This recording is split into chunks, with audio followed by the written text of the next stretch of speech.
Hello again.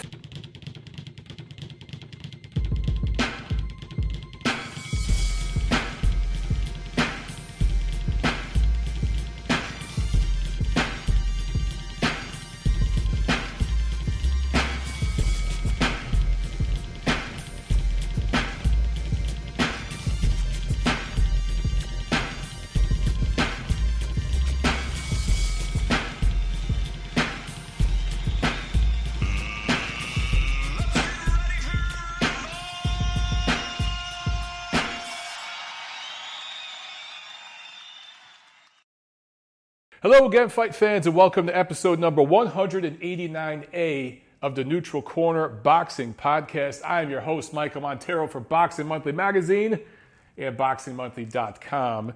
And today it has been a crazy busy day for me. Of course, you guys know I'm here in Los Angeles, and I got here a few days ago, late last week. This morning in Santa Monica, which is out at the beach, maybe 20 miles, probably not even 20 miles from where I'm at in downtown LA. But of course, here that takes at least an hour to drive there. Earlier today, there was a media lunch for Gennady Golovkin and his team, Tom Loeffler, Jonathan Banks. Everybody was there.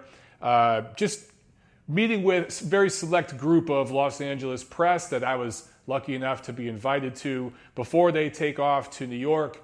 Final preparations for his fight against Sergey Derevyanchenko. So I got a quick interview with Gennady Golovkin in that will be posted up on my channel, and I wrote a quick article just about the media luncheon and some of the things Team Triple G talked about. Look for that on ringtv.com. Also, on ringtv.com, you could see my review, my recap, I should say, of the PBC on FS1 card that we will review in this episode.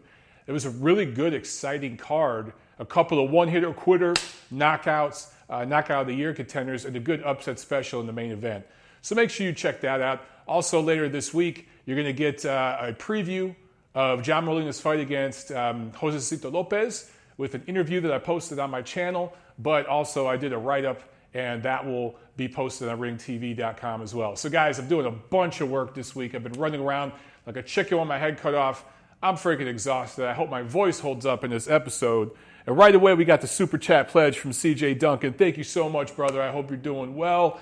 And I really do appreciate it. Guys, go ahead and smash that like button once again. Whoever disliked, whoever thumbs down the video already, will you give me your name? Because you're the same prick that does that on every video. I know you're trolling. It's kind of hilarious. I just want to know who the hell you are. All right, let's get it started, man. Before I do get into news and notes, guys, just a quick reminder. I don't charge a monetary fee for this podcast, right? You could go ahead and contribute on Super Chat here in the live YouTube video, just like CJ Duncan did. Or you could go to our Patreon page, patreon.com/Montero Unboxing. You could pick up an MOB t-shirt if you want to help out.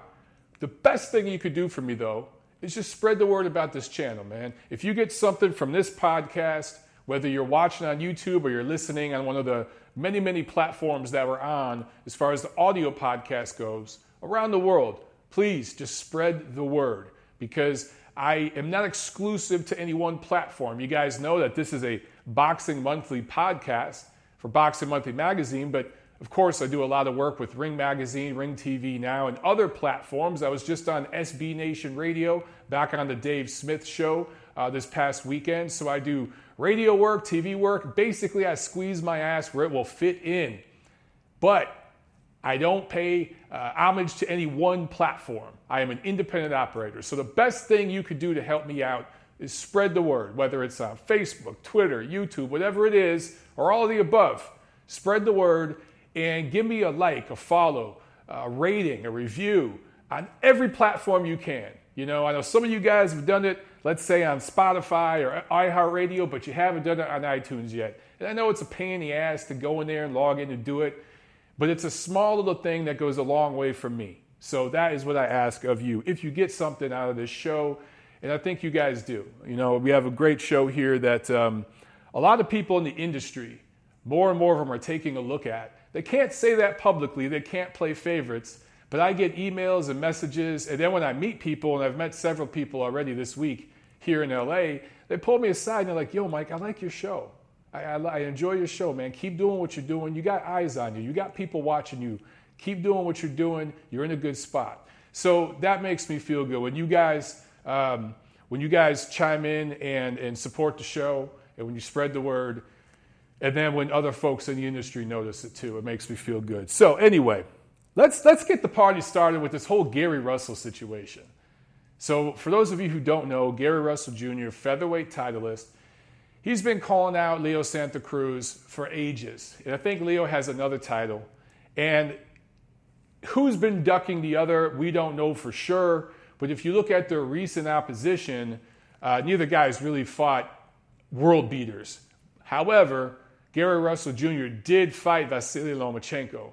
And I don't think Leo Santa Cruz and his team would go anywhere near Vasily Lomachenko. So I will give Gary Russell that much credit. Russell has been horribly inactive. Now, I used to troll and make fun of him as it being 100% his fault. But he has expressed frustrations with PBC and Al Heyman and all those guys not keeping him active enough. And I've heard some things off the record, I can't say them on record, that make that pretty believable for me. I do think a lot of his inactivity has been due to his management. It's also Gary Russell's fault. Let me be clear about that. But anyway, this weekend, Gary Russell posts a video with him and Leo Santa Cruz's father, Leo Santa Cruz Sr., who, as you all know, had issues with cancer. He was a cancer survivor. He's been sick recently. Wonderful man. The Leo Santa Cruz family, they're great people. Everyone loves them, especially here in Southern California. But, basically, Gary put his arms around Leo Sr., kind of played with his gold chains because Leo Sr. has a lot of bling, and kind of walked away and just basically said, he was kind of shooting a selfie video and said, hey, Leo Jr., I just put my hands on your pops because you won't get in the ring with me. And again, I'm paraphrasing. This isn't a direct quote. But you won't get in the ring with me, so I just put my hands on your pops. I should go back there. I could have did more. I could do more. Basically just trying to goad Leo Santa Cruz Jr. into taking a fight.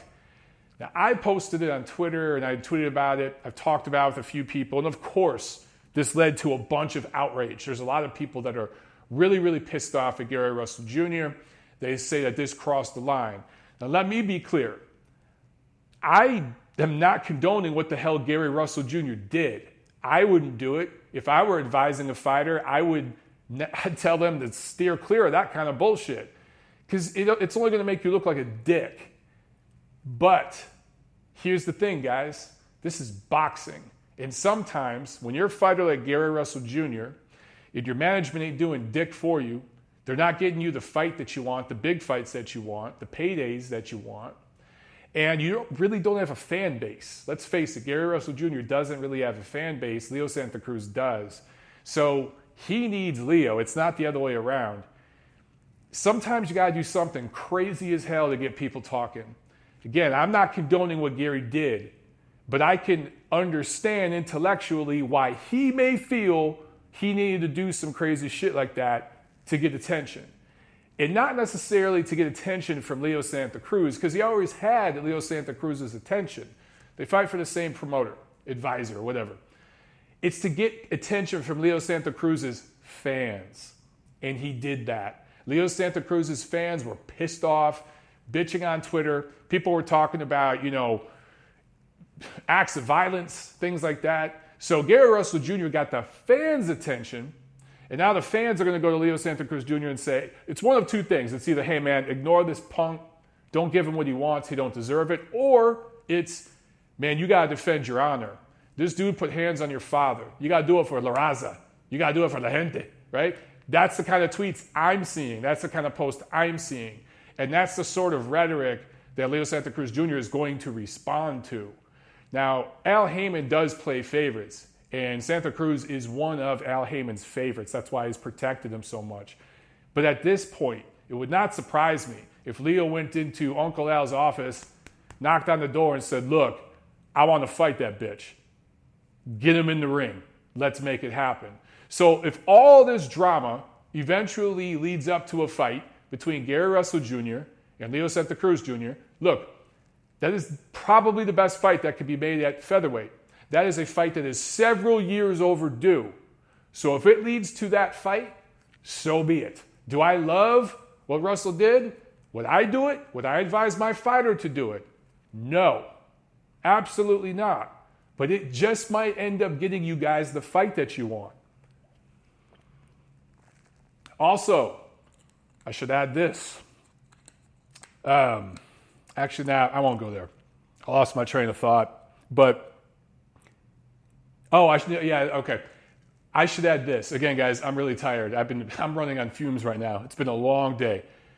Gary Russell Jr., there is another video with him out there on social media where he's saying, man, I wouldn't put hands on Leo Sr. Come on, man. This was all just me trying to get people talking and trying to get a fight. I would never do that. I'm not that kind of guy.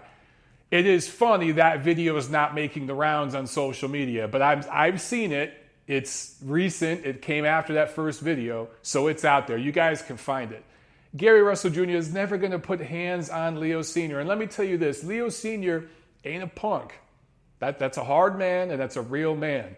If it doesn't matter how sick he is, how old he is, whatever. If Gary Russell Jr. actually threatened him and put hands on him, and he don't have to speak English or understand English very well to understand if he's being threatened. If he felt really, truly threatened, I'm sure that old man would have knuckled up and popped Gary Russell Jr. It probably wouldn't have ended well for him, but he would have held his own.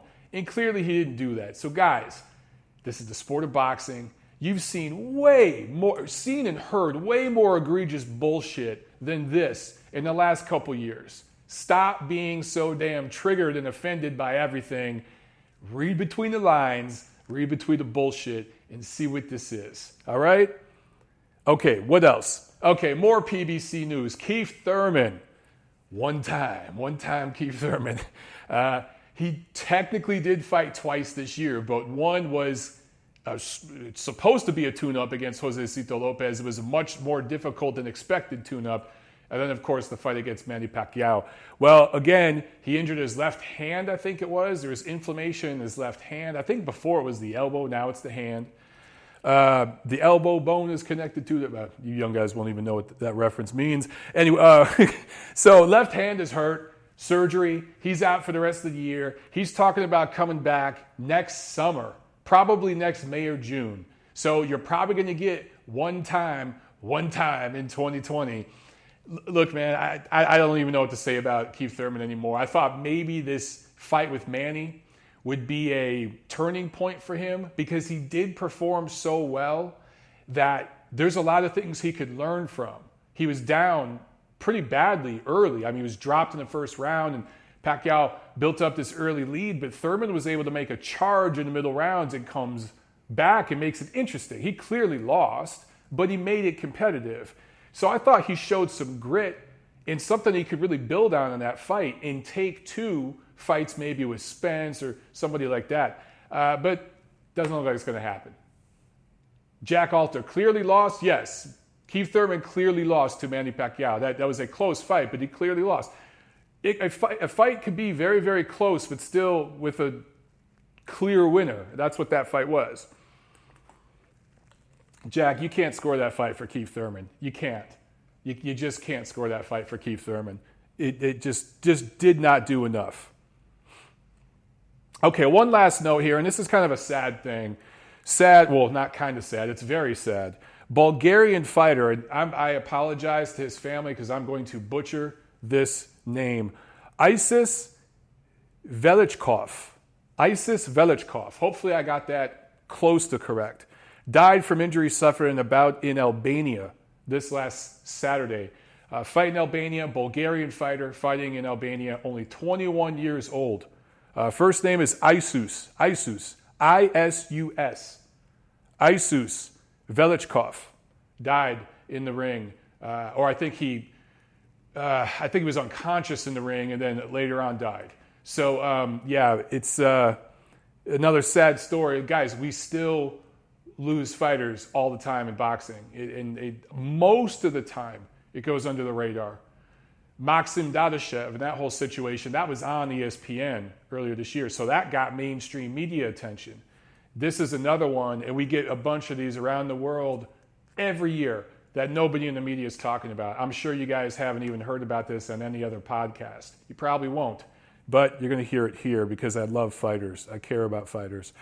Okay, Friday, September 20th. Let's review what happened. We had a card in Midland, Texas, and this was somewhat of a homecoming that didn't end well for lightweight prospect Michael Dutchover.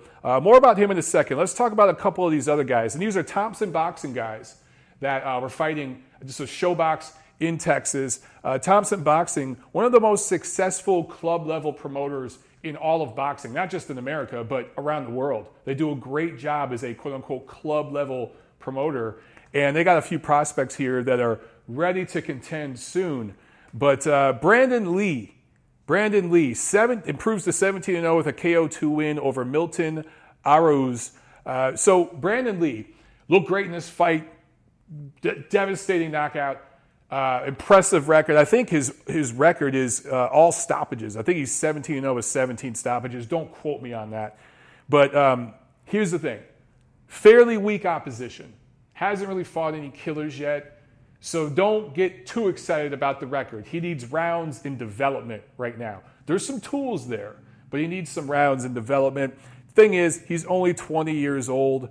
I think this fight was kind of it was technically a welterweight fight, but it wasn't at the full 147 weight limit. So he's kind of fought in between 140, 147.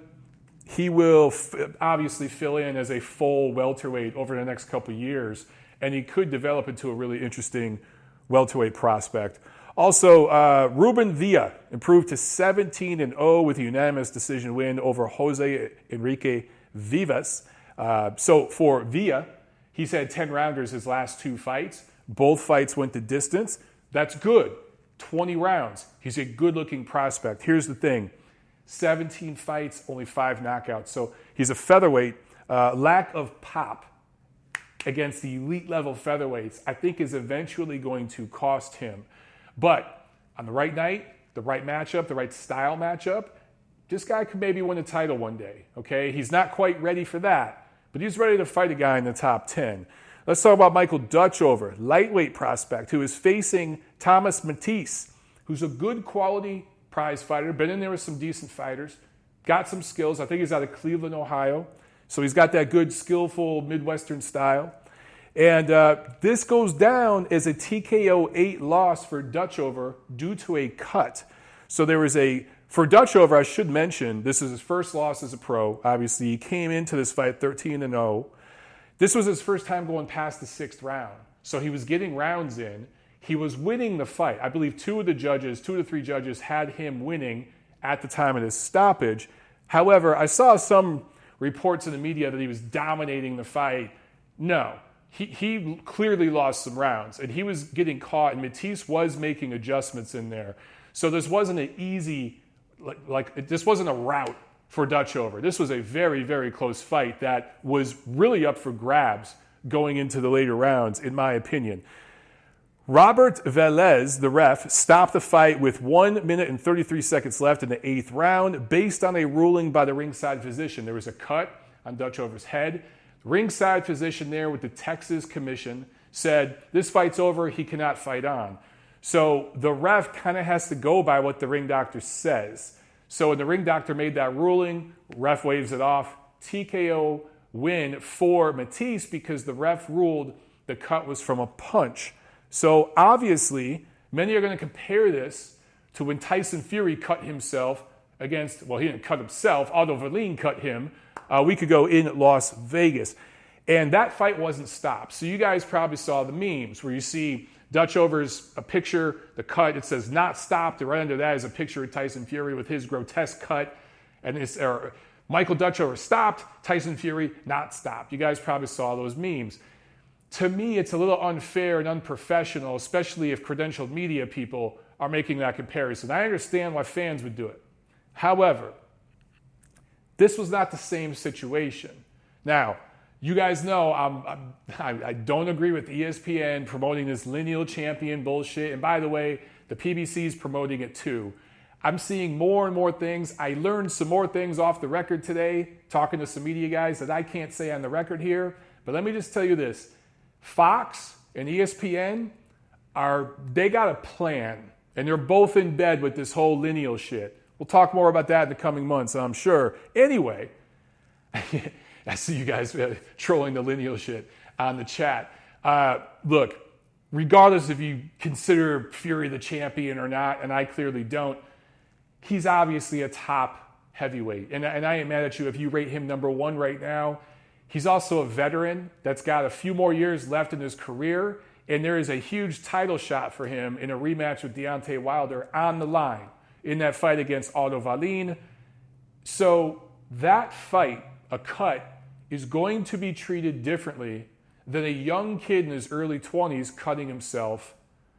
Because here's a couple of differences, okay? First of all, you're dealing with Nevada, which is an experienced commission, and believe me, they want that Fury-Wilder rematch there in Vegas, versus Texas, a more inexperienced commission. Also, it's not like this fight was in Dallas, Texas, or Houston, Texas. It was in Midland, Texas. Very, very different, okay? This isn't a very experienced fight market. So not that should have anything to do with it, but I do think it played somewhat of a role.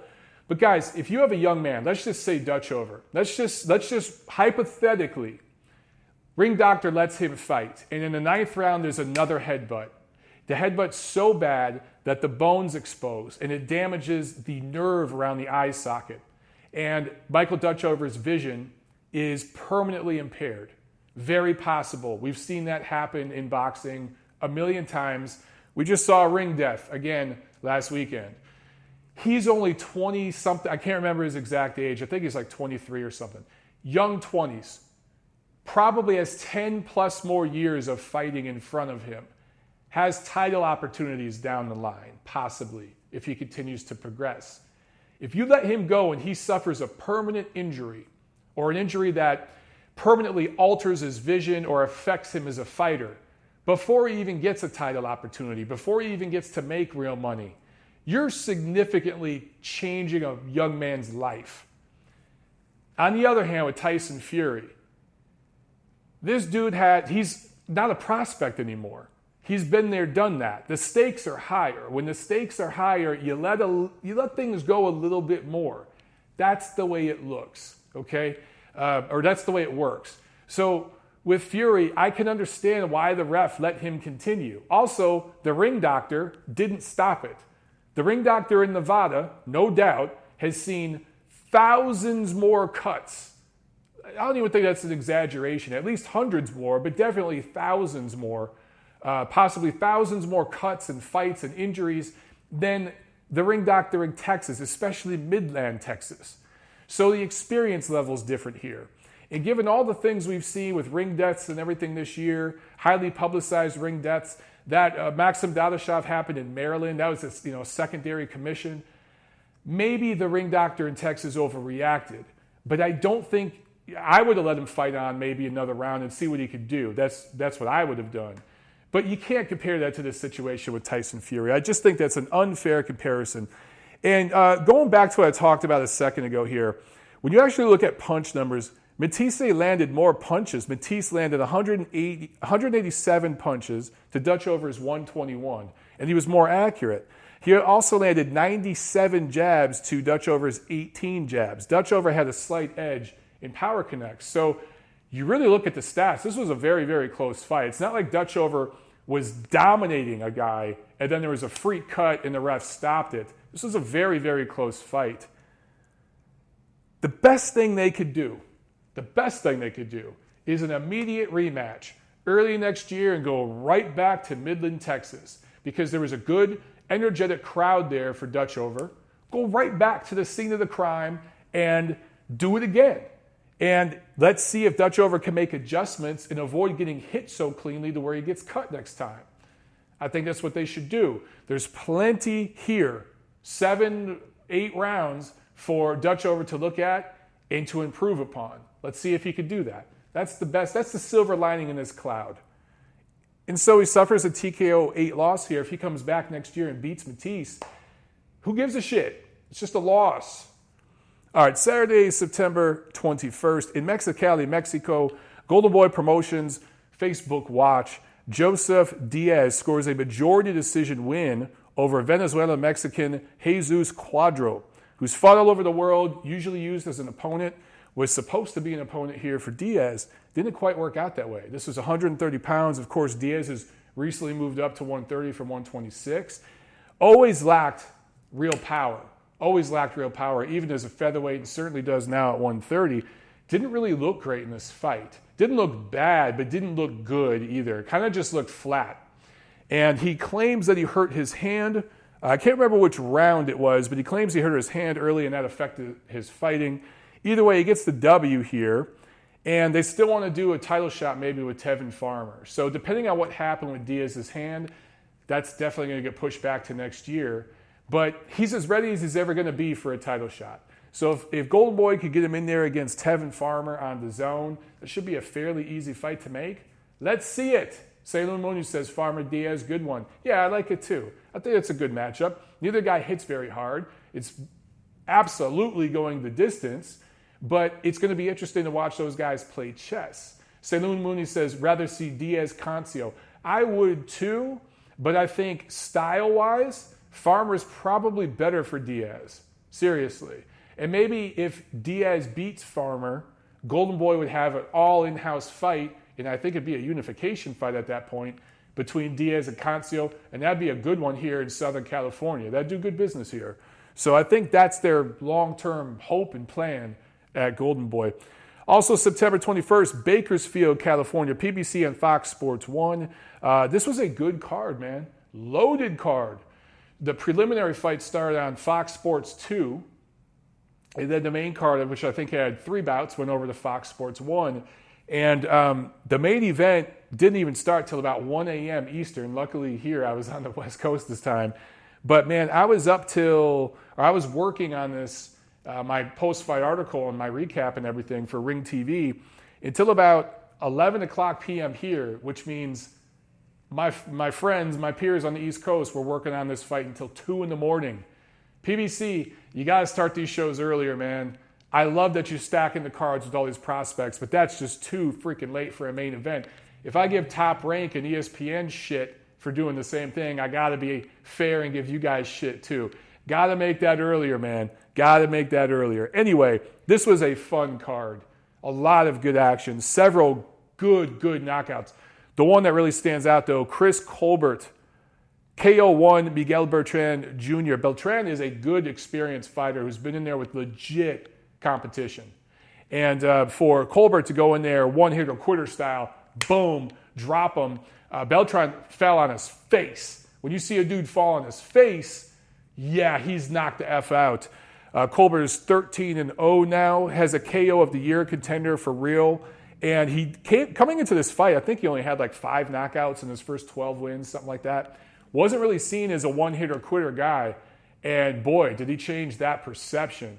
Because Beltran's been down. I think he's even been stopped. But he's never been out like this before. So this was a big statement. And he did that on FS1 on national TV. And he actually got in as the co-main, which I thought was surprising because Delorme and Williams fought. I thought that was going to be the co-main. But this Chris Colbert fight ended up being the co-main. And man, did he take advantage of his opportunity. People are going to want to see him again.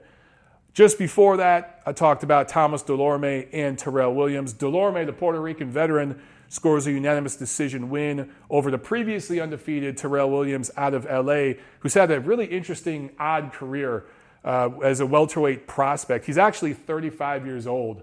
A 35-year-old welterweight prospect. That sounds crazy. Went pro late, I think in his mid-20s, and then he's had a lot of inactivity.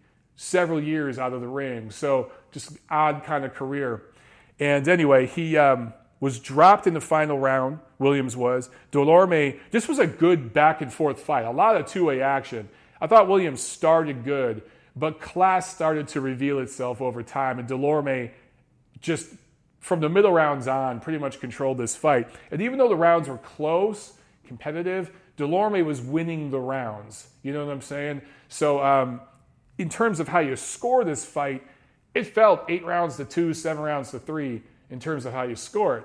But I could see watching it why you'd think this was pretty close, you know, at least some of the rounds. But getting that knockdown in the final round for Delorme, and Williams could barely survive, barely beat the count and stayed on his feet. That was kind of the stamping on it for Delorme, who wins. And look, he might get himself another title opportunity at welterweight. I mean, he's with PBC. PBC owns that division. And at some point, he might be in there for get another title shot in his career. Main event, Alfredo Angulo came in 3-5 in his last 8 fights against Peter Quillin, former middleweight title holder. I talked about these guys being similar in age, but not wear and tear. Similar in age, but in terms of boxing age, boxing years, Angulo almost twice as old as Quillin, right? In the early rounds, the first couple rounds, that's kind of what you were seeing. You were seeing the much fresher, sharper, faster, more athletic Quillin just pepper Angulo. And Angulo was just really coming forward. And to the naked eye, it would appear, oh man, Angulo ain't doing shit. He's not really throwing much.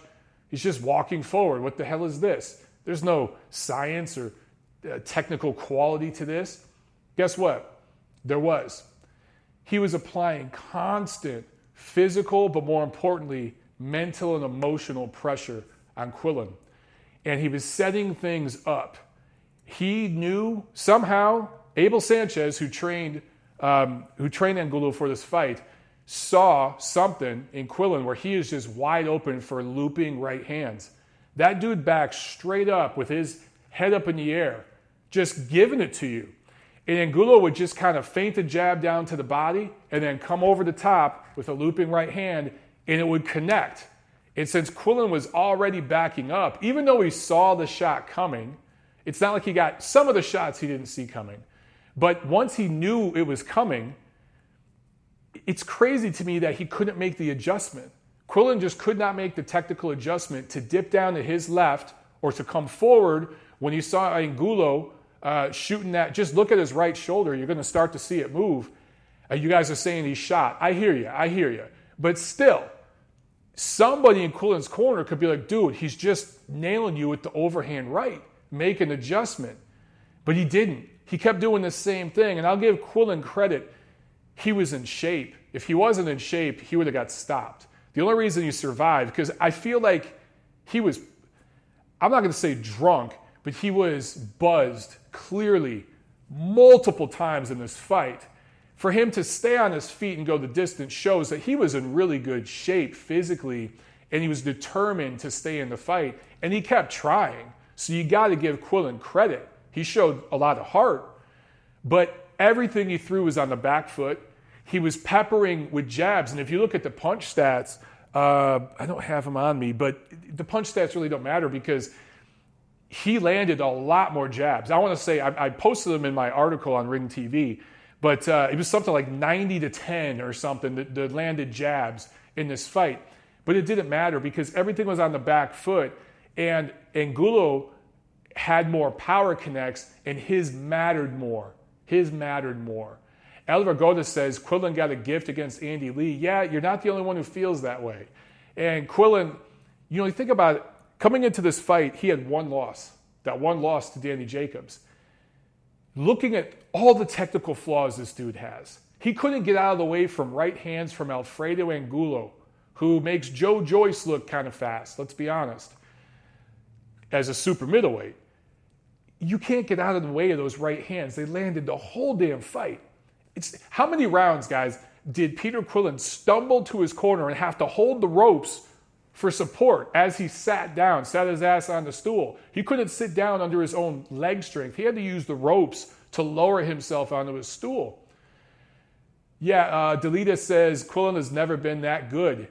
Yeah, he only had one loss coming into this fight. And that tells me that's management. That's Uncle Al managing and advising his fighter in a way that's, low risk, high reward to kind of protect him. And we see this with a lot of promoters, sure, but you just kind of see it a little bit more on that side of the aisle with guys like Peter Quillin.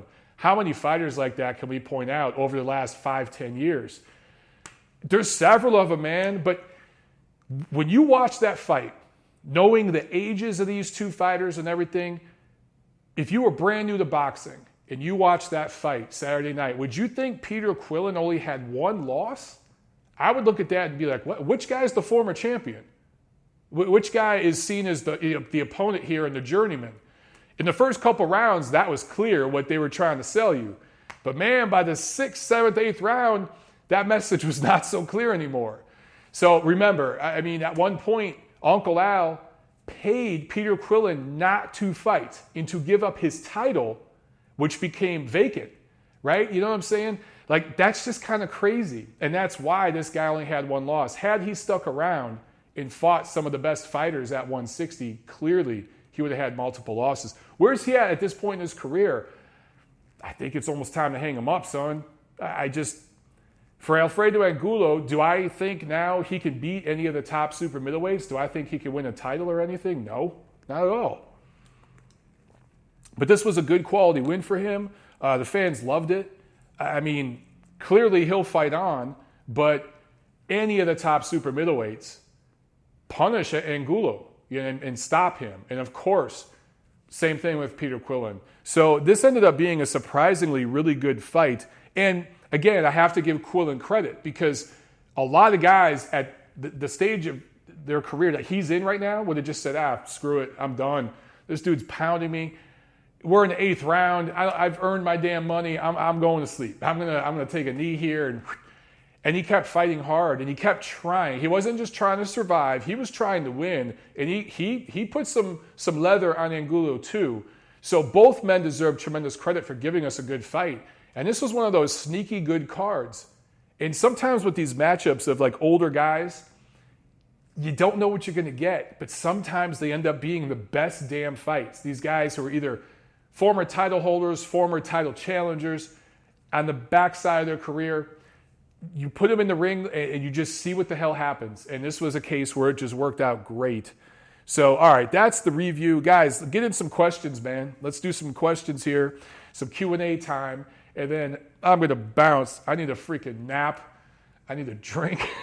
It's been a long 2 or 3 days, man. But I've gotten a lot of work done. We got a bunch of stuff coming out on the channel, a bunch of stuff on Ring TV.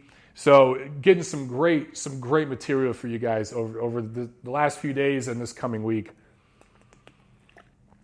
Let's see. Muscle Memory asks, what do you think of a possible Jean-Pascal Badou Jack fight and still no opponent announced for Bivol? Dude, what did we just talk about between Quillin and Angulo? Yeah, sign me up for Pascal and Badou Jack. Badou Jack is one of the real good guys in boxing. Terrific human being. Does a lot of great charitable work. So he's a good guy outside the ring, and he's an honest fighter who gives his all inside the ring. And he's been in some entertaining fights recently, right? Some bloody fights. Yeah, man, sign me up for that shit. Put it in Montreal. That would do a hell of a crowd. Montreal, Toronto, whatever. Montreal, it belongs there. That would be a hell of a lot of fun. Sign me up for it. As far as Dimitri Bivol, no opponent announced yet. However, he will fight on that Alexander Usyk card against, I can't remember the guy Usyk's fighting. Spong? Can't remember how you say his name. I think it's October 12th in Chicago, which, by the way, we got this cleared and okayed yesterday, Tiff and I did. Tiff and I will be covering that card for Ring TV. So any of you in Chicago going to that card, which Dimitri Bivol will fight on, we will be there. So we'll see you guys there in Chicago next month. That's going to be dope. You guys have already seen, I know Bivol pretty good. I did a piece on him in Ring Magazine last year. I've done interviews on my channel with him, so I know him and his team real good. I know Usyk and his team pretty good, Igis Klimas, those guys, so we'll be able to get some cool interviews. And Jessica McCaskill, one of the female fighter from Chicago on that undercard, I know her trainer, Rick Ramos. In fact, Tiffany and I have hung out at that gym before there in Chicago. So there's a lot of people on that card that we know pretty well, and it's going to be a lot of fun. We're going to be there covering that for the Ring. So see you guys next month. Breaking news. You heard it right here. Hamed says, I look like Tom Loeffler. Well, Hamed, I wish my bank account looked like Tom Loeffler. Louis Garibay asked, how was Media Day lunch with Triple G? What did you ask him? was good. It was fun. Unfortunately, it took me an hour to get there. I had to get right back, which took another hour, so I could get stuff. Literally, guys, right before I went live on the show, I sent my article off to Doug Fisher and got that out. So they're probably editing that and posting it as we talk here. But I got an interview with Gennady Golovkin. So there was a roundtable interview where we talked for like 30 minutes. I filmed that. The audio's not great because it's literally the table of people talking to Gennady across the table. But I'll post that. It's about 30 minutes. So you guys, Gennady Golovkin junkies, you'll get that. But then I did a one-on-one with him later on. Gennady did maybe 5 one-on-one interviews after talking to everybody. And I'm one of the lucky guys that got to chat with him for a few minutes. I would have did a one-on-one with Tom Loeffler and with Jonathan Banks, but man, I just didn't have the time.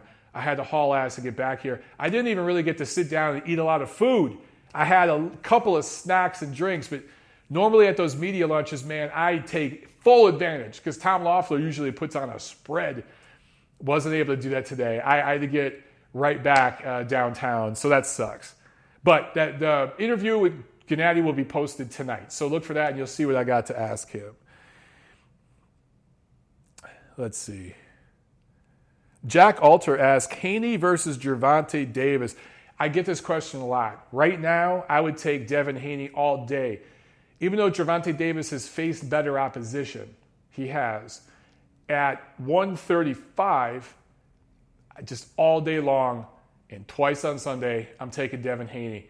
Better skills, much more relaxed in the ring, seems to see things coming. And the big, powerful punches from Tank Davis that he's hurt people with, I just think that Haney will sit back, look for those, see them coming, and counter. His length, his quickness, his vision. The kid has vision, man. I like Haney big in that fight. Delita Harrell asks, what do you think about a Canelo-Pascal fight after Kovalev in case there's nothing down at 160? Well, Delita, there's plenty down at 160. So let me make it clear. Win, lose, or draw against Kovalev, I want Canelo back down at 160. And for the record, so does Gennady Golovkin. But they're not going to sit around and wait for him this time. But they'd love to do a third fight with him. Would I like to see a Pascal fight? Sure. But I would kind of view that fight like a poor man's version of his fight with Kovalev. Because should Canelo beat Kovalev, Pascal, especially at this stage, has never been as good of a fighter as Sergey Kovalev. And even at this stage, as faded as Kovalev is, Pascal's even more faded. So I really wouldn't like to see that fight. If somehow Pascal were to fight another top 10 guy, beat them, and really, really solidify himself, that his last fight wasn't kind of a fluke thing, and he really is kind of still an elite level super middleweight, sure. But there are just bigger names and bigger fish to fry for Canelo at 160 and even at 168. So I wouldn't love that fight. Coming off that fight with Kovalev, I just wouldn't.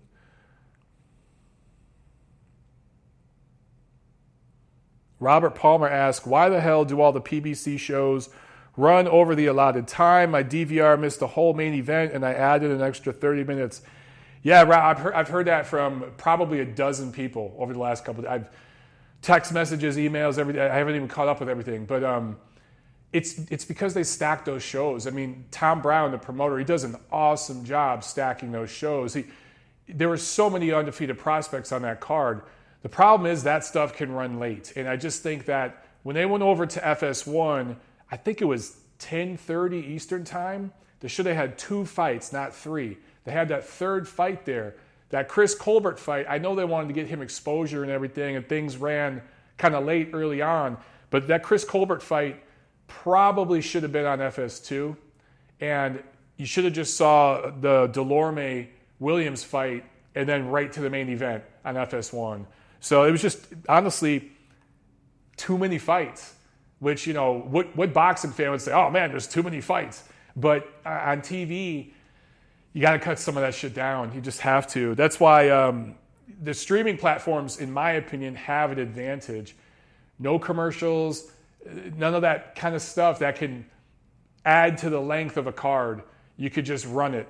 Now, the disadvantage with that is sometimes you just have a million vignettes, right? And like ESPN Plus with that Fury Volin card, sometimes you have to fill time with a zillion vignettes and pointless interviews.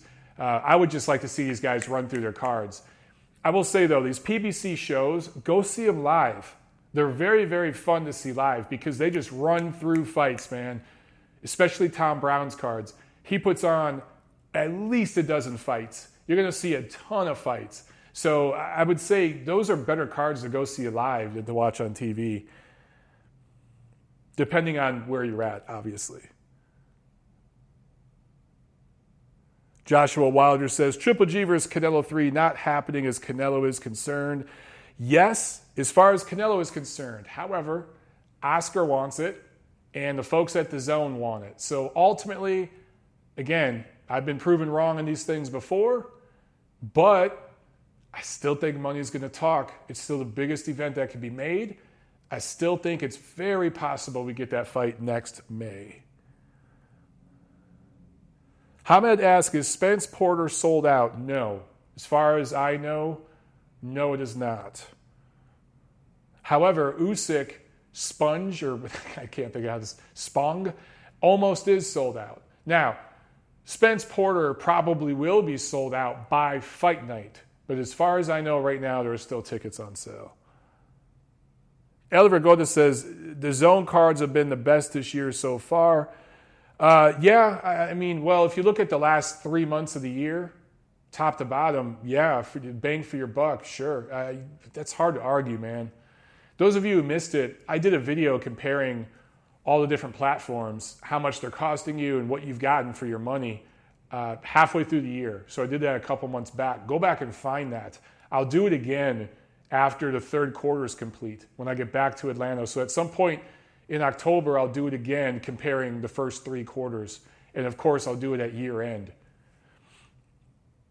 Jack Alter asks, Bivol versus Jacobs. That's not happening October 12th. But would I like to see it? Hells yeah. Sign me up for that. Daniel Jacobs, Dimitri Bivol against any of the top guys at 168, because I think Bivol's plan is to move down.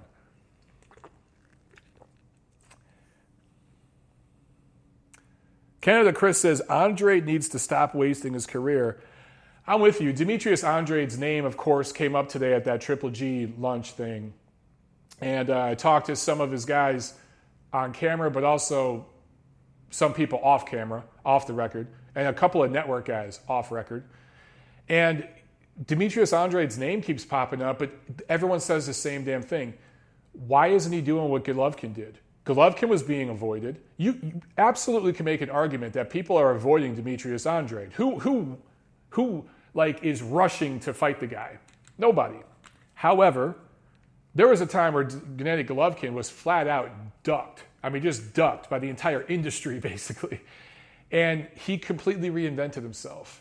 He moved to the States, and he got busy. He fought 4 times a year, 3-4 times a year, several years in a row.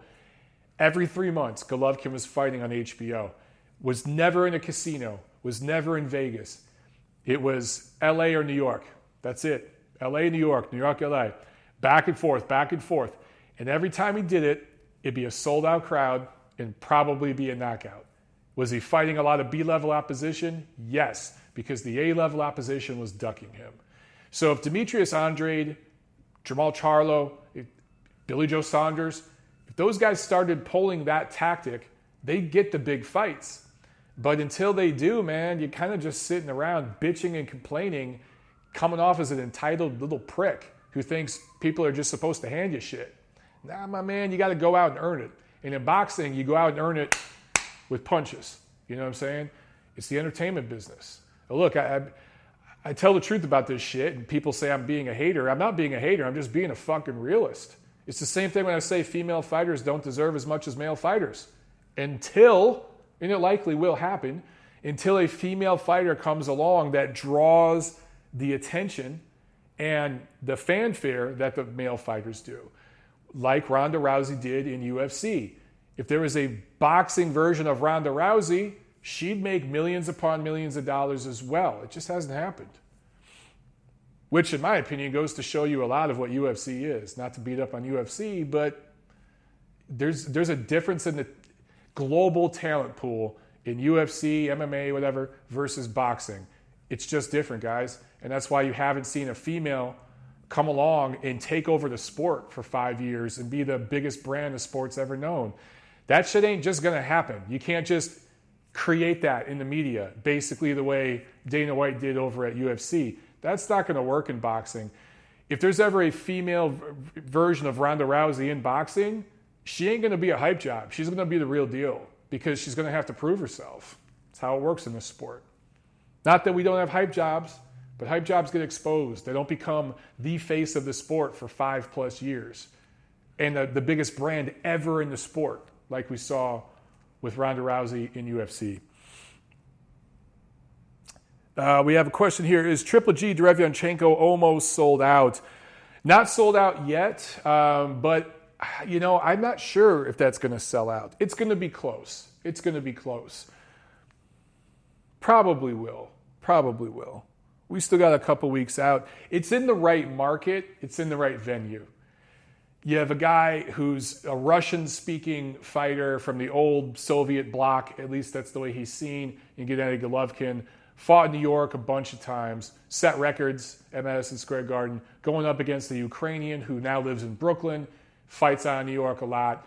His last really big fight against Daniel Jacobs, that was in New York. Yes, I know he fought Cole K also. So I think it's going to work out. And yeah, I could see a sellout there. But man, they got to get Ali Akhmedov. He's on that card, but they got to get the rest of the undercard announced, which, by the way, Tom Loeffler says they will do next week. Jack Alter asked, did Triple G duck Ward? Are you trolling? No, he did not duck Andre Ward. Delita Harrell says, Triple G looked bad last time out. Delita, you cannot judge a fighter based on their last performance, particularly when you look at the opponent Triple G was facing, the layoff, everything else. He's going to look much, much sharper against Derevyanchenko. In fact, I was there at Gennady today. We gave each other a hug. Haven't seen each other in a year. That meant a lot. When Triple G was saying, hey, what's up, Mike? Hey, what's going on, my friend? All that. And dude's on weight already. Dude's right there. He's right there. He's ready to go.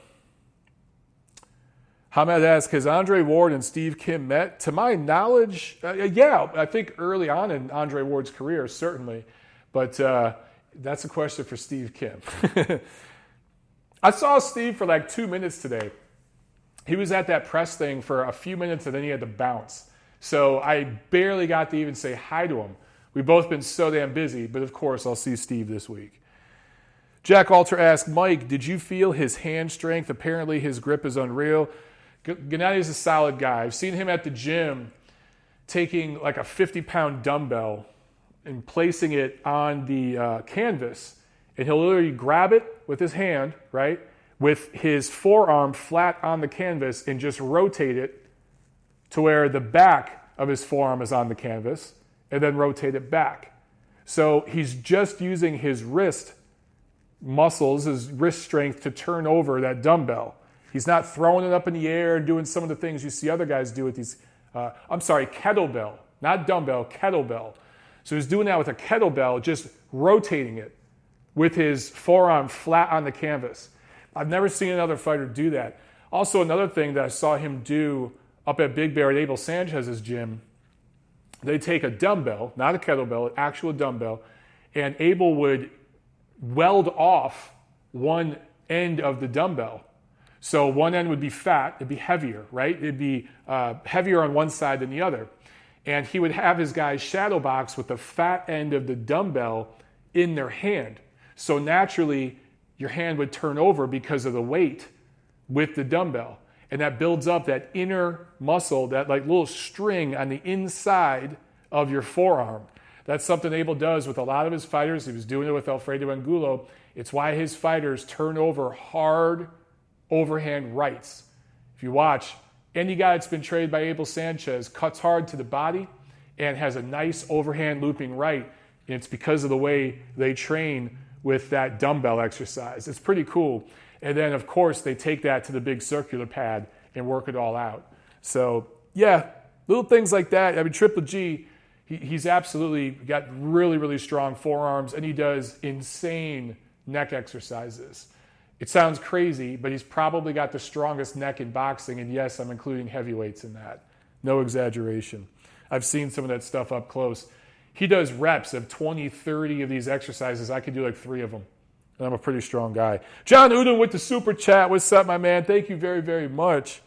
Says, did Jojo Diaz lose favor with Golden Boy after losing to Russell, or just been pushed to the back in priority with their current stable of fighters? Golden Boy certainly does not punish their fighters for losing. Not at all. Some of it has just been on Jojo Diaz. He's had some personal issues, some issues with depression and some things like that in his personal life. You guys have probably seen his personality change a little bit in the last year or so. He had his crazy hairdo last weekend for his fight. He dyed it some weird, it looked like leopard print dye on his hair. So it's not Golden Boy punishing him. Some of it has been on Joseph Diaz Jr. He's gone through some things, and he's pushed hard and gotten through it. Props to him. And he's spoken about it publicly, which I think is really cool.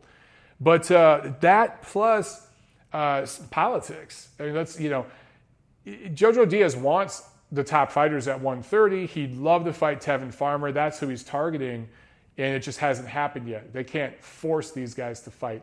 I think it'll happen, though, particularly with his less than spectacular performance last Saturday. And guys, I started the show, at the start of the show, talking about Gary Russell Jr.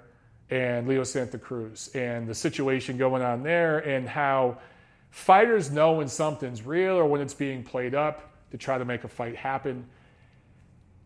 I'm not trying to make no conspiracy theory, but Joseph Diaz Jr. didn't look particularly great last Saturday. If that helps him get that fight with Tevin Farmer that he really, really wants, I'm not going to sit here and tell you that that wasn't not on purpose. You know what I'm saying?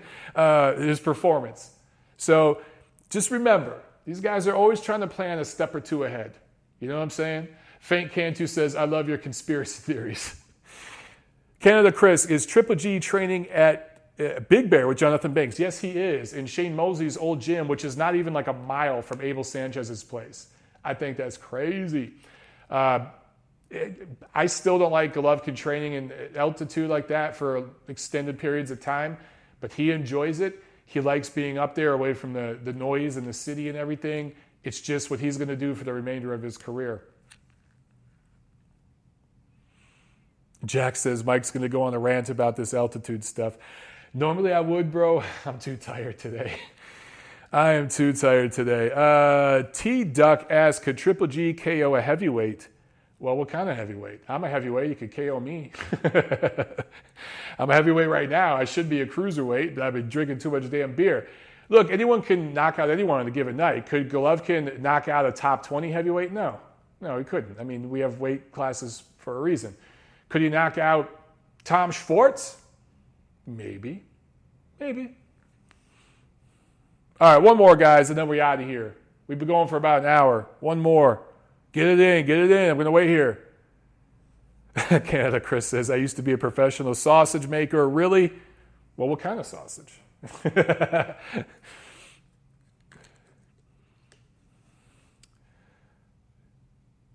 Yeah, Prime TV says Triple G KOs Safari. Yeah, he's not a top. He's not even he's really a cruiserweight, right? But, yeah. John Uden Khan called out Brooke, beat it down. Maybe those two will fight one day. I don't know. LC says, best jab in boxing now. I guess you're asking the question. Best jab in boxing now? Ooh, that's tough, bro. You know what? I'm going to go with Sergey Kovalev. I think that dude's jab is still pretty damn... It's not the hardest jab, but it's the most educated off-speed jab that's shot from different angles at different speeds, different velocities, and he wins fights off of it. There are faster, harder jabs. Canada Chris says Haney's jab. Haney's jab is faster, crisper, but he's not fighting top 10 guys with it. Kovalev is. And Kovalev has more variety and experience with his jab. I'm going to go Sergey Kovalev on that one. All right, I thought it was Gil Falkenthal's on. The one fight with Jojo Diaz will get is a rematch with Andrew Cancio. they do want that fight at 130. They fought at 126, and I know they want to do that fight at 130 now for a title. Golden Boy Promotions' mission is to get Joseph Diaz a title. They've been close a couple times. He's come up short in the fight, or he's come up short, or actually heavy on the scale, and that's cost him the title. Golden Boy will get Joseph Diaz a title at 130. I'm pretty confident in that. Whether it comes against Concio or Farmer, it'll happen. All right, guys. I'm losing my voice here. So, Jack Alter, last question. Can Triple G win against Canelo if the fight happens in 2020? Yes. Yes, he can. Let's see how he looks against Derevyanchenko. If he struggles, if he barely gets by Derevyanchenko, I would say no. If he dominates and stops Derevyanchenko, I would say yeah, abso-freaking-lutely. So that's going to be a good measuring stick for what level Golovkin is at, because Derevyanchenko is definitely a top 10, maybe top 5 middleweight. So if Golovkin can dominate him and stop him, then he's in business still. He's that elite level fighter. If he struggles and barely gets by, wins like 7 rounds to 5 or something, that's different, bro. That's different. So we'll see what happens. It's going to happen in a couple weeks. All right, guys, Thursday night, we're going to preview Spence Porter from right here. Literally, I'm looking out the window here at Staples Center. It is not even maybe 3 blocks from my hotel. So, yeah, it's going to be a fun show Thursday. I should have more energy then, hopefully more rest. I'll see you at the fights.